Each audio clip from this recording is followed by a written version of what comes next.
El-RUFAI came to the chamber and we almost like asked him to take a bow and go, or even to just lay out some plans. Right. That is after he had been And nominated as minister. Yes, and I told you I'm not El-RUFAI's fan or friend or anything, but truth must be told. You see, that was where Mr. President got it wrong. You don't form your government with dependence.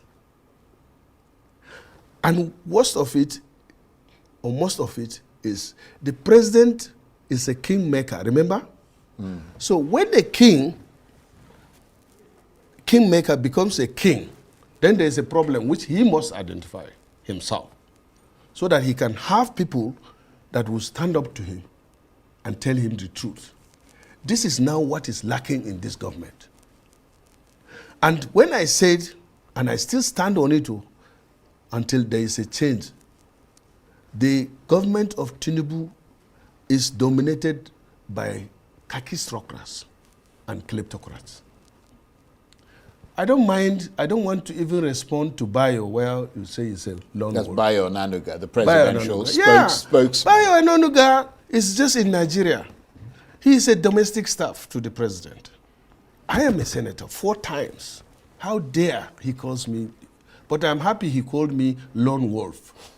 He's a magadog. Well, you forgot the word frustrated. He said frustrated lone wolf. No, I'm not frustrated. I contested for I didn't Senate. say you were. I'm saying that's what he called you. Charles, why would I be frustrated? I contested to be a senator. I won 4 times. I won 2 times in the House of Reps. Where does the frustration come?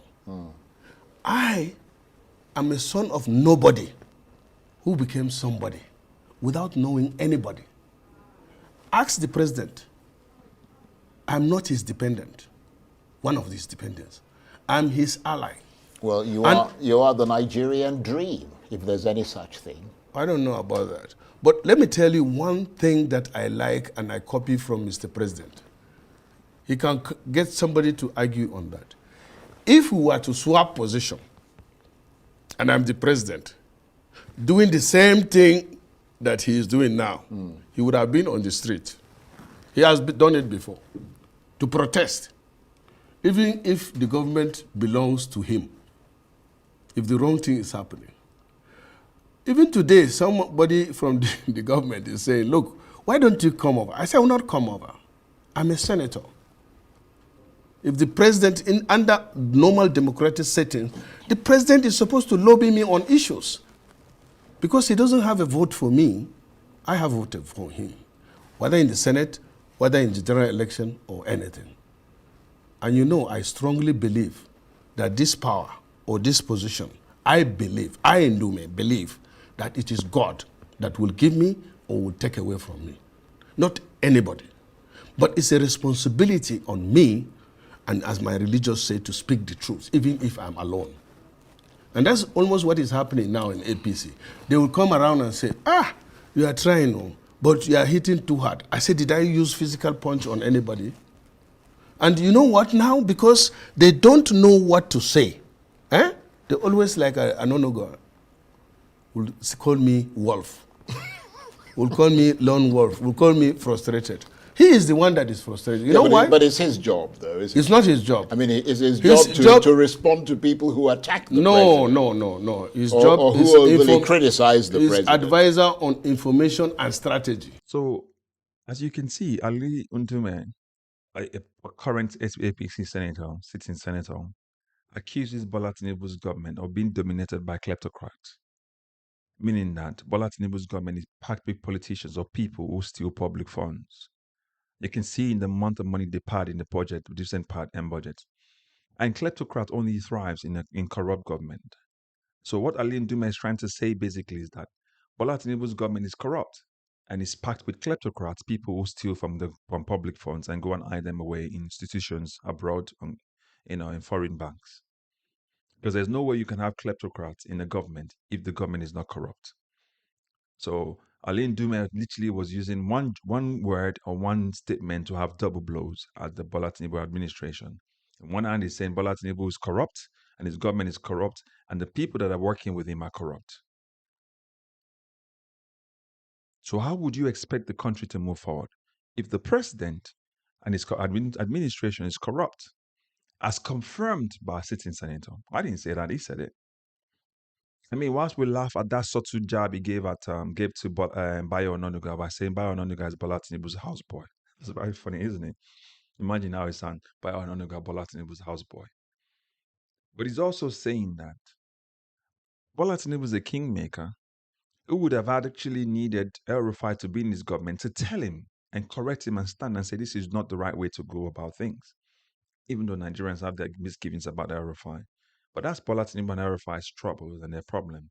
What we're constantly concerned about is the fact that in a proper democracy where we have right now, normally our lawmakers will not be sitting ducks or footmats for the presidency or for the executive. But as it stands right now, our democracy is less of a democracy, and right now it's more of an autocrat. And our lawmakers have literally relinquished their objectivity or the essence of their existence in the House of Representatives for us, or in the National Assembly for us, and they've given that authority to the executive to just trample upon them or over them however they feel. Technically, we don't have a National Assembly. We just have an approval arm of the executive. So whatever Bola Tinubu needs or wants, it gets, irrespective of how much it's borrowing. One moment we're paying, the other moment we're borrowing. And Akpabio will signing off on it. One moment, there's a democratic government in Rivers State. The next moment, the president suspends it undemocratically. And before you know it, Akpabio and his team, they do a voice vote and they confirm an illusion that is not supposed to be in existence. And then we have an undemocratic person governing a state in a democratic system. Does that really make sense to you? So, but the biggest talking point here is the fact that it literally took a swipe at Bola Tinubu without even calling his name or without even calling him that. It just said Bola Tinubu's regime is corrupt. Bola Tinubu's administration is corrupt. It's dominated by corrupt individuals who are stealing public and natural resources or national resources from the state and hiding them somewhere else. That's what it means. If you look up the word kleptocrat, that's what you'll find. There are government officials, there are government people who are in government who are stealing, constantly stealing from the people, stealing from the national coffers and hide them away. Look at the budget pattern that happened with the 2025 budget. Look at the news that came out early in the year where lawmakers were asking schools to bribe them so they can actually pass their budget. See, the corruption is actually happening. For the state of emergency to have an existence in Rivers State, they had to bribe, as reported in the news, had to bribe lawmakers $25,000, $15,000 to let that state of emergency that is unconstitutional to stand.